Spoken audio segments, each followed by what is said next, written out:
Bien. Alors abordons un sujet grave, l'embargo.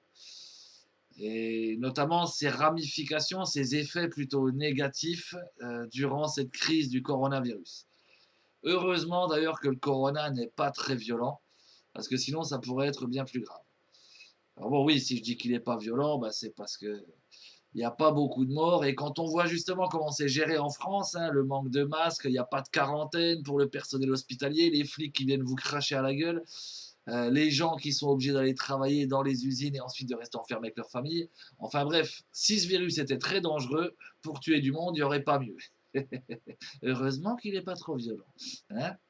Alors l'embargo, pour beaucoup de gens, c'est des sanctions économiques, hein, pas très graves pour les gentils pays de l'Occident, un défenseur de la démocratie, des droits de l'homme et de mon cul sur la commode, hein, quand il y a un méchant dictateur quelque part qui fait du mal à son peuple, hein, ben il se trouve que c'est tout le contraire. C'est tout le contraire. Hein.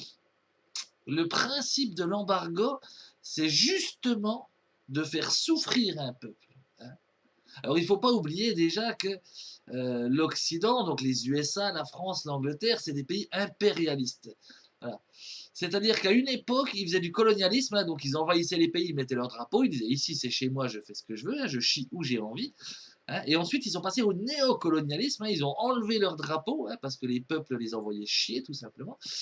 Et ils ont mis à la place alors, des gouvernements fantoches. Hein, ça a été le cas au Vietnam, par exemple. Aujourd'hui, on pourrait dire en Arabie Saoudite. Ils ont mis en place des dictatures, comme de nombreux pays d'Afrique. Ou alors, ils mettent en place des extrémistes. C'est le cas notamment des talibans en Afghanistan qui ont été mis en place par les USA hein, dans les années 60-70, si je ne me trompe. Hein. Ça a été reconnu par eux, d'ailleurs, opération de la CIA sous le doux nom d'opération Ben Laden. Oui, ça ne s'invente pas. Pour ceux qui ne sont pas au courant, vous pouvez vérifier, ça fait partie des dossiers déclassifiés de la CIA. Mais bref. Alors, cet embargo, c'est une manière justement de renverser un gouvernement qui n'est pas esclave, qui n'est pas soumis, qui n'est pas aux ordres. Hein. C'est à ça que ça sert. Et alors, bah, comment on fait hein, pour renverser ce gouvernement quand on est un barbare et qu'on n'a absolument aucune civilité ni aucun respect pour le droit international? On peut envahir directement le pays avec son armée, comme un gros porc, comme a fait la France en Libye par exemple. On peut soutenir justement des extrémistes hein, et créer une fausse guerre civile. Hein. C'est le cas en Côte d'Ivoire, c'est le cas en Syrie, hein, par exemple. Et sinon, eh bien, il y a l'embargo, hein, qui passera d'ailleurs toujours par des saloperies. Le principe est simple, hein, le commerce existe depuis très longtemps, hein, bien avant l'existence des frontières et des nations. Hein, les peuples commerçaient déjà. Et même s'il y a une frontière, une langue différente, hein, et des gens, imaginons que ceux qui portent des slips et ceux qui portent des strings soient à côté, eh ben, ils vont quand même commercer. Ça se fait depuis très longtemps. Hein, et aujourd'hui, notamment, avec des pays assez grands, et la technologie, hein, l'avancée, on a aussi une surpopulation, une population dans les villes, qui fait qu'on a des besoins pour vivre, des besoins en médicaments, des besoins en énergie, en pétrole, en gaz, hein, des besoins en différents matériels pour la santé, de la nourriture, etc. Et l'embargo, c'est justement empêcher cela, hein, bloquer un pays pour que eh bien, la population souffre, qu'elle n'ait pas accès à toutes ces choses, parce que c'est eux qui vont souffrir, et c'est eux qui sont visés, c'est la population, toujours, toujours. Vous vous doutez bien qu'un dictateur, par exemple, il aura toujours à bouffer. Hein. Il aura les médicaments. Voilà, c'est pas lui qui va avoir des problèmes là-dessus. Hein. Le but, c'est donc de faire souffrir cette population et de la pousser à renverser ce gouvernement pour avoir quelque chose qui soit aux ordres soumis qui conviennent. Hein. Donc à ce moment-là, ils envoient des agents secrets, des espions. Hein. Ils passent aussi par des pourritures qui se font passer pour de l'humanitaire, ou Médecins sans frontières, par exemple, qui a été créé par les services secrets français. Hein. Et donc ces personnes vont trouver quelques saloperies dans le coin. Hein. Ça pourrait être des talibans, Daesh, Al-Qaïda ou les nazis du parti Svoboda en Ukraine, par exemple. Hein. Je vous cite des exemples concrets et réels d'aujourd'hui, bien entendu. Et ils vont à ce moment-là leur donner de l'argent, des conseils, ils vont les entraîner, leur faire passer des armes, hein, pour pousser justement à une fausse révolte, guerre civile, prise de pouvoir, putsch, hein, et ainsi renverser ce gouvernement pour mettre une saloperie qui servira les intérêts, bien sûr, des esclavagistes unis qui se prétendent le bien suprême sur Terre. Voilà, donc voilà le problème de l'embargo et en quoi est-ce que ça touche le coronavirus. Eh bien, on va prendre l'exemple par exemple de l'Iran. L'Iran est particulièrement touché parce que eh bien, les Iraniens ont de gros problèmes pulmonaires. Et là, j'en entends déjà, oui, qui me disent et tout, ah ben pour une fois, c'est pas nous, hein. Eh ben si, eh ben si. Ah oui, le problème, c'est, je ne dis pas que tout ce qui arrive sur Terre vient des USA, de la France et de l'Angleterre, mais malheureusement, une très grande partie, si on gratte un peu, on se rend compte qu'ils ont parti pris. En général, ils ne sont pas les seuls, hein. Il faut d'autres saloperies pour faire, hein. Si on prend le terrorisme islamiste, par exemple, hein, style Daesh, Al-Qaïda, Taliban, ce n'est pas uniquement les USA, la France et l'Angleterre, hein. Il y a bien sûr des pseudo-musulmans, hein, ou des gens pour suivre, il y a aussi des mercenaires, mais il y a aussi le soutien de la Turquie, de l'Arabie Saoudite, du Qatar, hein, voilà, c'est l'horreur n'arrive pas que par un pays. Mais donc, en quoi est-ce que nous serions coupables pour ces problèmes pulmonaires? Eh bien, il y a eu la guerre Iran-Irak, pour ceux qui se souviennent, dans les années, je crois, 1980 à peu près.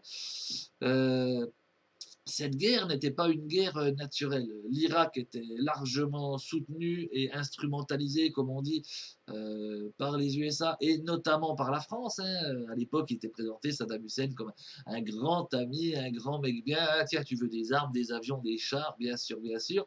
Tout ce que tu veux du moment que tu fais la guerre à ces saloperies d'Iraniens qui ne veulent pas se soumettre, hein, qui ont fait un genre de révolution pour dire nous, on a le droit de vivre à notre manière. C'est hors de question.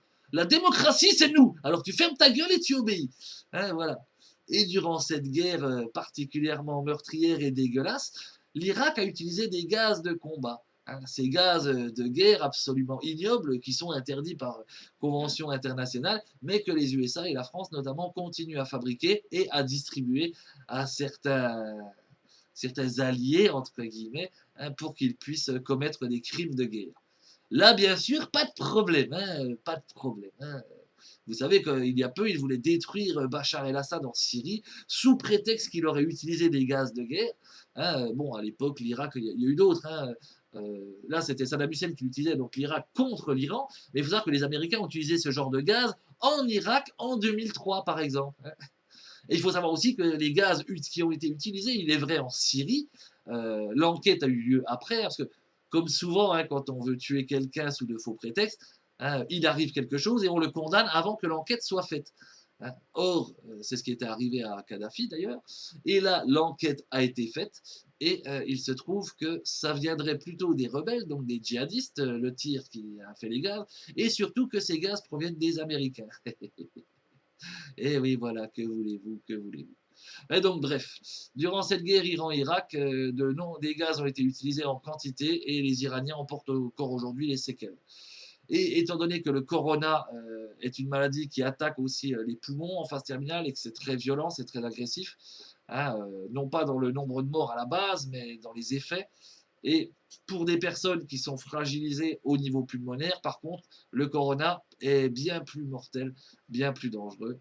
Et ben là encore, est-ce que l'on va faire quelque chose d'humanitaire et dire, bon, bah tiens, on va lever l'embargo sur les médicaments ou sur la nourriture, hein, parce que avoir à manger, ça aide aussi à résister à la maladie. Bien sûr que non, bien sûr que non, hein. Les pays du bien ont décidé que non.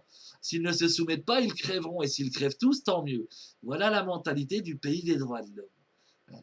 Et j'en profite pour faire enfin pas vraiment une parenthèse, hein, mais pour cracher un petit coup à la gueule de ces gens de bien, hein, d'humanitaires ou autres qu'on voit dans les médias, la télé, les journaux, hein, qui viennent régulièrement nous voir pour parler de famine, hein, de ces pauvres migrants qui arrivent, hein. mais qui passe bien sous silence de nombreuses catastrophes humanitaires à partir du moment où ce ne sont pas des gens qui veulent se soumettre, ou ce sont des hommes libres. Et notamment là, hein, pour cette crise en Iran, qui est absolument dégueulasse, hein, et cet embargo qui suit, eh bien encore une fois, ils se taisent. Hein. Donc moi, je ne vais pas me taire et je leur dis d'aller se faire bien, bien profond. Hein, et sans vaseline, s'il vous plaît. Voilà, voilà, voilà. Eh bien, et c'est fini pour aujourd'hui. Hein, donc, vive la République, vive la France et vive la Révolution. Oui, alors post-scriptum, hein, post-scriptum, voilà, hein, un peu. Hein, désolé, j'ai un petit oubli comme ça. Hein, c'est parce que la tête, des fois, tu sais, bah, je pense avec les pieds. Puis du coup, comme j'ai la tête en haut et que les pieds sont là-bas, bah, on se comprend pas toujours. Hein. Je tenais aussi à faire un petit point, à vous lire un petit article que je vous mettrai en lien sur le Liban et le Hezbollah. Euh, donc, dans le contexte du Covid-19, le Hezbollah a spontanément pris en charge la santé publique dans le sud du pays, majoritairement chiite. Le Parti de Dieu dispose de ses propres hôpitaux, considérés comme les meilleurs du Moyen-Orient. Il a annoncé mobiliser 1500 médecins, 3000 infirmiers et secouristes, ainsi que 5000 cadres sanitaires et de services. Il procède à la désinfection des villes et se déplace pour informer la population.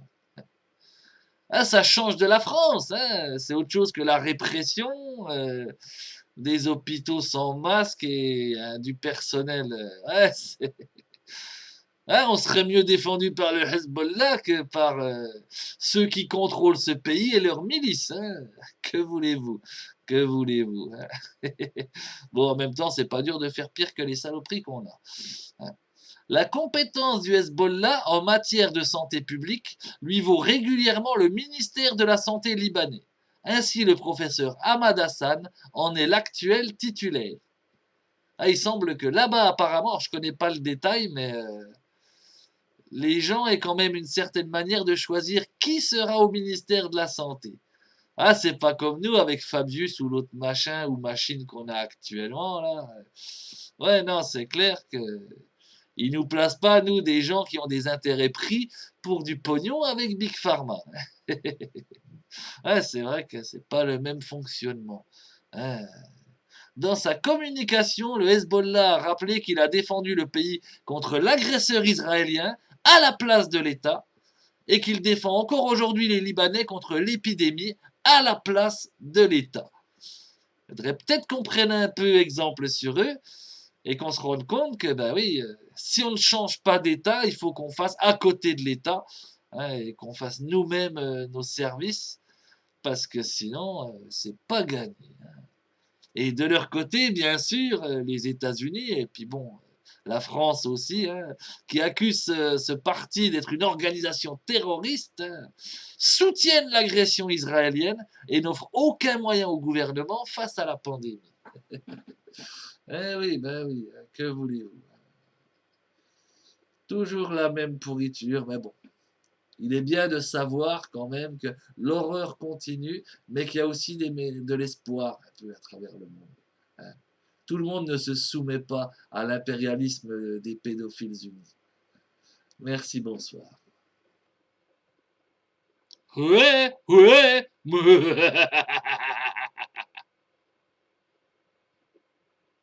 Alors, quelques petits conseils de drague. Comment faire? Hein? Oh, mademoiselle! Oh, vous êtes pas charmante, hein? Non, mais c'est pas grave, hein, c'est pas grave. Tu sais, je te jure, hein, je suis d'accord, moi. Vas-y, j'ai déjà ken pire que toi. Si, si, vas-y. Oh, vas-y, viens, vas-y, je ferai un effort, je te jure. Allez, allez, va, on fera ça romantique, va, je te mettrai un sac sur la tête. Oh, vas-y, oh, viens là, quoi. Oh, vas-y, va-t'en, va-t'en, va-t'en. Ah, c'est bon. Ouais, ça marche pas toujours, mais ça marche, ça marche. Tiens, je te jure, hein, je te jure. Sur la tête à ta chèvre.